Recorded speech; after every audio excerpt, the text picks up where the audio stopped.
ఇదే నా పల్లెటూరు, ఇదే నా తల్లిగారు, మా ఊరి పాడి పంట రాములోరి దీవెనంట.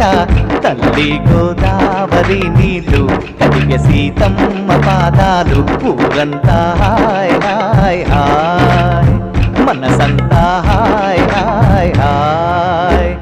ఇదే నా పల్లెటూరు, ఇదే నా తల్లిగారు, మా ఊరి పాడి పంట రాములోరి దీవెనంట.